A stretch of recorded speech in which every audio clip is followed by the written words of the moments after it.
Hey guys, எல்லாரும் எப்படி இருக்கீங்க? எஸ், தம்ப்ளைன்லயே பார்த்துருப்பீங்க நியூ ஜேர்னி பிகின்னு. அப்படி என்ன ஜேர்னி அப்படின்னு தானே கேட்குறீங்க. நம்ம வந்து இப்போ சென்னை கிளம்பிட்டு இருக்கோம். ப்ரோ, சென்னை போகிறதுலாம் ஒரு மேட்ரா ப்ரோ அப்படின்னு நீங்கள் கேட்டிங்கன்னா, நம்ம வந்து சென்னைக்கு டூர் போகிறதில்ல, இல்லை வேற எதுக்காகவும் போகிறதில்ல. அங்கே போய் தங்கி கொஞ்ச நாள் வேலை பார்க்குறதுக்கு போகிறோம். ஓகே, அதனால என்ன, எல்லாரும் அதை தானே பண்ணிட்டு இருக்காங்க அப்படின்னு கேட்டிங்கன்னா, எனக்கு இது ரொம்பவே புதுசு. பிகாஸ் நம்ம வந்து வீட்டில் அப்படி ஜாலியாக இருந்தாச்சு, எந்த ஒரு வேலையும் பார்க்காம நினச்ச நேரம் தண்ணி, நினச்ச நேரம் சாப்பாடு, நினச்ச நேரம் வேலைக்கு போய்க்கலாம் அப்படிங்கிற மாதிரி ஒரு லைஃப் வாழ்ந்துட்டேன். பட் இப்போ ஃபினான்ஷியல் ப்ராப்ளம் பார்த்தீங்க அப்படின்னா கொஞ்சம் தலைக்கு ஏறி உட்கார்ந்துருக்கிறதுனால சென்னையில் போய் கொஞ்ச நாள் சர்வை பண்ணலாம் அப்படின்னு சென்னை கிளம்புறேன். எங்கள் வீட்டில் எங்கள் அம்மாவுக்கு கொஞ்சம் கூட பிடிக்கல நான் சென்னை போகிறது. பட் எப்படியோ கன்வின்ஸ் பண்ணிட்டேன், கொஞ்ச நாளைக்குமா அப்படின்னு சொல்லிட்டு. அம்மாவும் ஓகே அப்படின்னு சொல்லியிருக்காங்க. அண்ட் ஃபைனலாக ஏதாவது உனக்கு முடியல அப்படின்னா திரும்ப ஓடி வந்துரு தம்பி அப்படின்னு சொல்லியிருக்காங்க. ஸோ இன்னைக்கு நம்ம வந்து சென்னை கிளம்புறோம். ஓகேவா, இன்னைக்கு டேட் என்ன? டேட் வந்து 9th October 2025. ஸோ இன்னைக்கு தான் வந்து நம்ம சென்னை கிளம்புறோம். அண்ட் இதை எதுக்கு நான் விளாகாக போடுறேன் அப்படின்னா, சென்னையில் ஒரு பேச்சுலராக எப்படி சர்வை பண்ணுறேன், நான் எப்படி சர்வை பண்ணுறேன் அப்படிங்கிறதெல்லாம் ஒரு சீரீஸ் மாதிரி போடலாம் அப்படின்னு நினச்சிருக்கேன். ஸோ இன்னையிலேருந்து டே 1, டே 2, டே 3 அப்படின்னு சொல்லிட்டு ரெகுலராக உங்களுக்கு வந்து நான் என்னென்னலாம் சென்னையில் பண்ணிகிட்டு இருக்கேன், என்னென்னலாம் இம்ப்ரூவ் பண்ணுறேன். அண்டு வந்தாரே வாழ வைக்கும் சென்னை அப்படின்னு சொல்லிட்டு சொல்லுவாங்க இல்லையா, அந்த சென்னை என்னை வாழ வச்சுச்சா வைக்கலையா அப்படிங்கிறத நீங்கள் இந்த சீரீஸை தொடர்ந்து பார்க்கும்போது தான் உங்களுக்கு தெரியும். ஸோ இந்த சீரீஸுக்கு நேமே வந்தாரே வாழ லைஃப் ஆஃப் சென்னை அப்படின்னு சொல்லிட்டு வச்சுருக்கேன். நல்லா இருக்குல்ல? ஸோ சீரீஸை மறக்காமல் பார்க்கணும் அப்படின்னா மறக்காமல் சப்ஸ்கிரைப் பண்ணிக்கோங்க. அண்ட் இப்போ நான் எங்கே போயிட்டு இருக்கேன் அப்படின்னா, பைக் இருக்கு இல்லையா, அதை வந்து கொரியர் போடணும். தூத்துக்குடியிலேருந்து சென்னைக்கு வந்து கொரியர் போடணும். ஸோ அதுக்கு தான் போயிட்டு இருக்கேன். அவங்க காலையில் 8 மணிக்கு வர சொன்னாங்க, மணி இப்போ 10 ஆயிடுச்சு. பட் நோ ப்ராப்ளம், நான் நிறைய இடத்துல கேள்விப்பட்ட வரைக்கும் ஒரு 12 மணி போல் கொண்டு போயிருக்கிறோம் அப்படின்னு தான் சொன்னாங்க. ஸோ அங்கே போய் நேற்றே போய் நான் விசாரிச்சுட்டு வந்துட்டேன் அதுக்கு என்ன அமௌண்ட்டு அப்படிங்கிறத. ஸோ அது எல்லாத்தையுமே நம்ம தொடர்ந்து பார்க்கலாம். இப்போ போகலாமா? பைக்கை போய் வச்சுட்டு நேராக வீட்டுக்கு பஸ் ஏறி வர வேண்டியிருக்கும். பிகாஸ் பஸ் ஏறி வந்ததுக்கு அப்புறமா தான் எல்லா ஜாமாவையும் வந்து நான் எடுத்து வைக்கணும். நேற்றே எடுத்து வச்சிருக்கணும் நான் ஆக்சுவலாக. பட் நான் ரொம்ப சோம்பேறிங்க. இந்த சோம்பேறித்தனத்தை வச்சுட்டு சென்னையில் என்ன பண்ண போகிறேன்னு தெரியல. எனிவே வாங்க போகலாம். நம்ம பீஸ்ட் பார்த்தீங்கன்னா அந்த அன்னைக்கு இதை அழுங்காமல் குழுங்காமல் கொண்டு வந்து சேர்த்துருவாங்களான்னு தெரில. பட்டு நான் விசாரித்த வரைக்கும் பஸ்ஸில் போடுறத விட ட்ரெயினில் போட்டால் கொஞ்சம் சேஃபாக இருக்கும்னு சொன்னாங்க. ஸோ அதனால தான் ட்ரெயினில் போட போகிறேன். எனிவே வாங்க போகலாம்.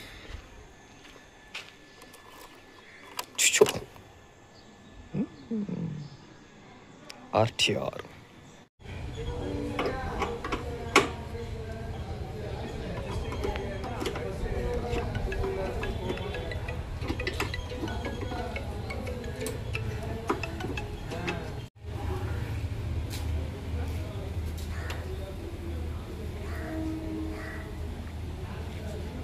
மக்களை ரொம்ப கேவலமாக இருக்கான்ல. எனிவே பைக்கை வந்து பார்த்திங்க அப்படின்னா போட்டாச்சு. அவங்க பைக்கை பாடாப்படுத்தினதை நீங்கள் பார்த்துருப்பீங்கன்னு நினைக்கிறேன்.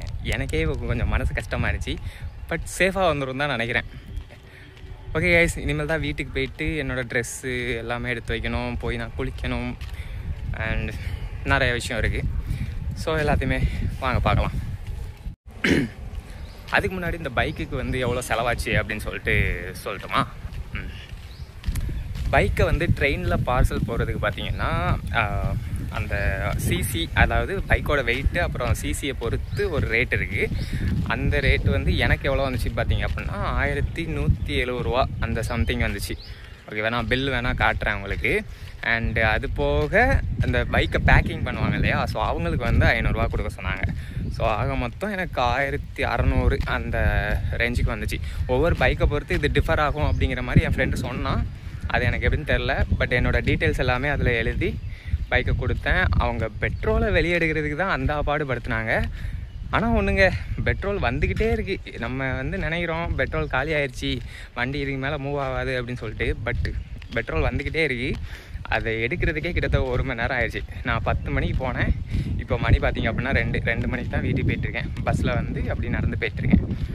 ஸோ மொத்தமாக பைக்கு வந்து 1600 ரூபா 600 சில்லற அந்த அளவுக்கு ஆயிடுச்சு. ஓகேவா, இதுக்கப்புறம் அங்கே போய் பைக் எப்படி எடுக்கணும் அப்படின்னு தெரில. ஏன்னா இவங்க சொன்னது என்னென்னா பைக்கை ஒரே நாளில் எடுத்துருங்க, அதுதான் உங்களுக்கு நல்லது.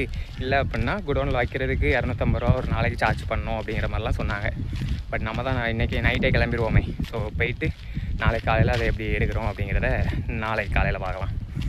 இப்போ போய் வீட்டில் போய் எல்லாத்தையுமே பேக் பண்ணலாம். ஓகே மக்களை, இப்போ நம்ம எங்கே இருக்கோம் அப்படின்னு கேட்டிங்கன்னா ஆச்சி வீட்டில் இருக்கோம். எஸ், வீட்டில் இருந்து எல்லாத்தையுமே பேக் பண்ணி எடுத்துகிட்டு ஆச்சி வீட்டுக்கு வந்தாச்சு. ஆச்சி வீட்டுக்கு ஏன் வந்திருக்கேன் அப்படின்னா ஆச்சியுமே கூப்பிட்டு போகிறோம். ஸோ கூட இன்னொருத்தர் யார் வராங்கன்னு பார்த்தீங்கன்னா எங்கள் அப்பாவும் வராங்க. ஏன்னா லக்கேஜஸ் வந்து நிறையா இருக்குது. ஸோ அதில் பார்த்தீங்கன்னா என்னோடய துணிமணி எல்லாத்தையுமே அடக்கிட்டேன். அதாவது 7 நாளைக்கு தேவையான 7 விதமான ட்ரெஸ்ஸை வந்து எடுத்து வச்சுருக்கேன். எஸ், அது போக கூடவே ஜட்டி பனியன் எல்லாமே எடுத்து வச்சுருக்கேன். அண்ட் அது போக பார்த்தீங்க அப்படின்னா நான் எப்போ யூஸ் பண்ணுறேன் நார்மல் பேக். அண்டு இதில் பார்த்தீங்கன்னா சில ப்ராப்பர்ட்டிஸ் இருக்குது. அது என்ன அப்படிங்கிறத அங்கே போய் பார்க்கலாம். அண்டு அது போக இங்கே சொப்பு சாமான்கள்லாம் எடுத்து இதை வச்சுருக்கு. அதாவது அங்கே தேவைப்படக்கூடிய பாத்திரங்கள் அதெல்லாம் வந்து எடுத்து வச்சுருக்கேன். ஸோ எல்லாத்தையும் எடுத்தாச்சு. பஸ்ஸு பார்த்திங்க அப்படின்னா 8 மணிக்கு இங்கேருந்து தூத்துக்குடி உழவர் சந்தையில் போய் ஏறணும். ஸோ அப்பா வந்து ஆல்ரெடி அங்கே போயிட்டாப்ல. ஏன்னா அவங்க பைக் வச்சுருந்தாங்க. ஸோ ரிட்டன் வரணுங்கிறதுனால பைக்கை புது பஸ் ஸ்டாண்டில் போட்டுட்டு ரிட்டன் வர முச்சில் எடுத்துக்கலாம் அப்படின்னு சொல்லிட்டு போயிட்டாப்ல. இப்போ நானும் ஆச்சும் பார்த்திங்க அப்படின்னா ஒரு 7 மணி போல் இங்கேருந்து கிளம்பி அம்மாவையும் கூப்பிட்டு அங்கே போய் பஸ் ஏறதுக்கு நிற்க வேண்டியதான். பஸ் வந்தோடனே சென்னை போயிடலாம். எனவே சென்னையில் போய் மீது எல்லாத்தையுமே கண்டினியூ பண்ணலாம். என்னென்ன எடுத்திருக்கேன், என்னென்ன வச்சுருக்கேன் அப்படிங்கிறதெல்லாம் அங்கே போய் பார்க்கலாம். ஓகேவா? ஒரு வழியாக பார்த்தீங்கன்னா சென்னை வந்து இறங்கிட்டோம். காலையில் ஒரு 8 மணிக்கு பார்த்தீங்கன்னா கோயம்பேடு வந்தேன். அங்கேருந்து அப்படியே அக்கா வீட்டுக்கு போயாச்சு. இப்போ என்ன ரயில்வே ஸ்டேஷனை காமிச்சிட்ருக்கு அப்படின்னு தானே கேட்குறீங்க? எஸ், நம்ம பைக் வந்து இறங்கிருச்சு. மணி 10 ஆகுது. ஸோ அதை போய் எடுத்துகிட்டு வீட்டுக்கு போகலாம் அப்படின்னு தான் வந்திருக்கேன். எனவே பைக் எடுத்துகிட்டு அதுக்கப்புறம் பார்த்து புது வீட்டுக்கு வந்தாச்சு. இப்போ பால் வந்து பார்த்தீங்கன்னா காய்ச்சிட்ருக்கோம். ஐயோ, ஆடே பண்ணாவா தான் நீங்கள் காய்க்கீங்களா? ஓகே.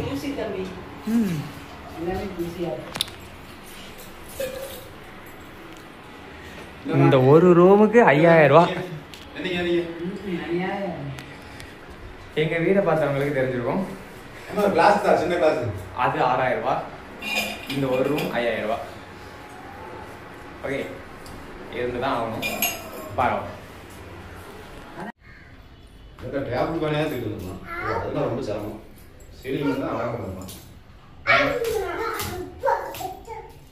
மக்களை ரொம்ப கன்ஃபியூஸாக இருக்குது எல்லா ஸ்ட்ரீட்டுமே.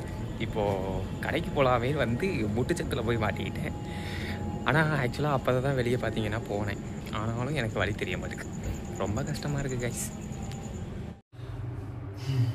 இரவு 10:30 மணி. எஸ், 10:30 ஆயிடுச்சு கைஸ். எல்லாரும் வீட்டுக்கு போயிட்டாங்க. என்ன ஒரு இன்னைக்கு டே வந்து கொஞ்சம் ரொம்ப ஒரு ஸ்ட்ரெஸ்ஸாக போணுச்சு அப்படின்னு தான் சொல்லணும். காரணம் என்னென்னா எல்லாருமே வந்து அப்படி இரு இப்படி இரு அப்படின்னு சொல்லி நிறைய அட்வைஸை குமிச்சு தள்ளிட்டாங்க. ஸோ ஒரே தலைவலியில் சுற்றிட்டு இருந்தேன் இன்றைக்கி ஃபுல்லாகவே. அது இப்போ தான் கொஞ்சமாக அடங்கியிருக்கு அப்படின்னு சொல்லலாம். ஓகே, எல்லாருமே நல்லதுக்கு தான் சொல்கிறாங்க. பட் இருந்தாலும் அப்படி காதுக்குள்ள என்னமோ இந்த மாதிரி தான் ஃபீல் ஆகிடுச்சு. போக போக நம்மளே அடி வாங்கி தெரிஞ்சுக்கிடுவோம் எல்லாத்தையும். ஓகேவா? எனவே இப்போ வந்து நான் என்னென்னலாம் கொண்டு வந்திருக்கேன் அப்படின்னு உங்களுக்கு காட்டலை இல்லையா? ஸோ இப்போ வாங்கலாம். மக்களை, போர்வை தூங்குறதுக்கு பாய் வாங்கணும். பட்டு இன்னும் வாங்கலை. அண்டு என்னோடய ஹெல்மெட்டு கொண்டு வந்துட்டேன். அண்ட் வண்டி கீழே நிற்கிது. அண்ட் சாப்பாடு சமைக்கிறதுக்காக பார்த்தீங்கன்னா இண்டக்ஷன் ஸ்டவ் அண்ட் ஒரு சில பாத்திரங்கள். இது என்னென்னு தானே கேட்குறீங்க? நீங்கள் நினைக்கிற மாதிரி பவுடர் கிடையாதுங்க, சீனி. ஜஸ்ட்டு சீனி. இது குப்பையை போட்டு வச்சுருக்கு. அண்டு செம்பு கொண்டு வந்துட்டேன். அண்டு அது குழம்பு வைக்கிறதுக்கு. அண்டு இது பொற்காஞ்சட்டி அண்டு இதர சாமான்கள்.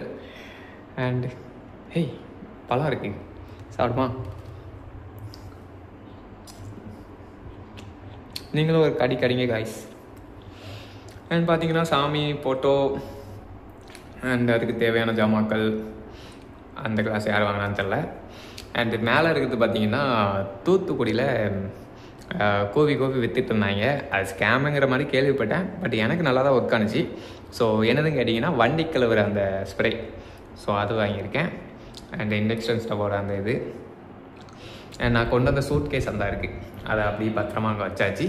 அண்ட் அப்படியே இங்கே வந்தீங்கன்னா எஸ், நம்மளுடைய எக்யூப்மெண்ட். இது இல்லாமல் நம்ம இங்கே வரவே கூடாதுன்னு முடிவு பண்ணி இதை மட்டும் கரெக்டாக தூக்கிட்டு வந்துட்டேன்.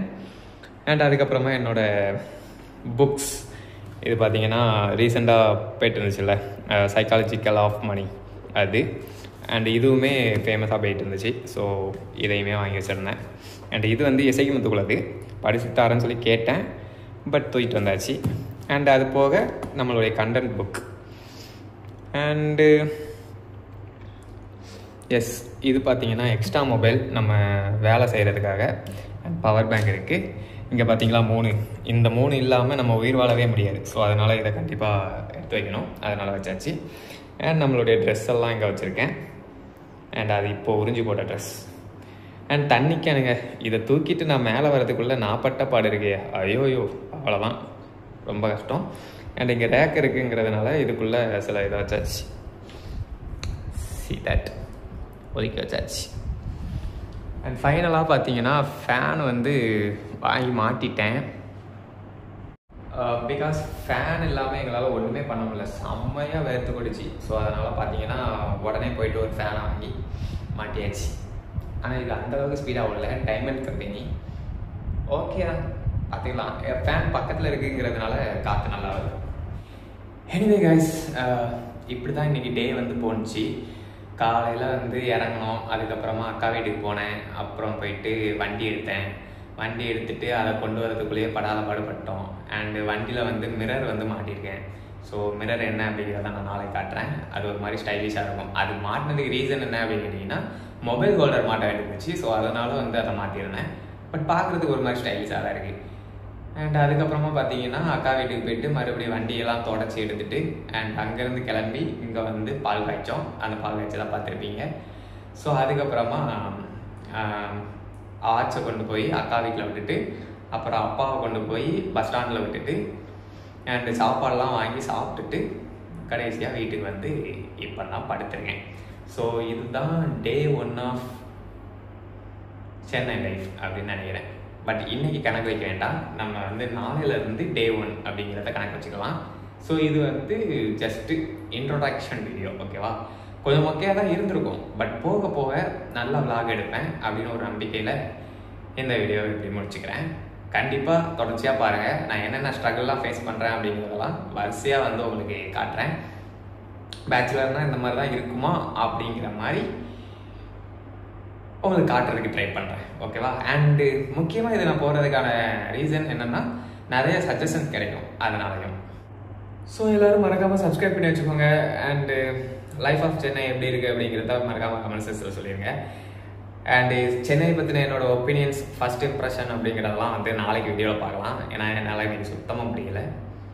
Anyway guys, good night.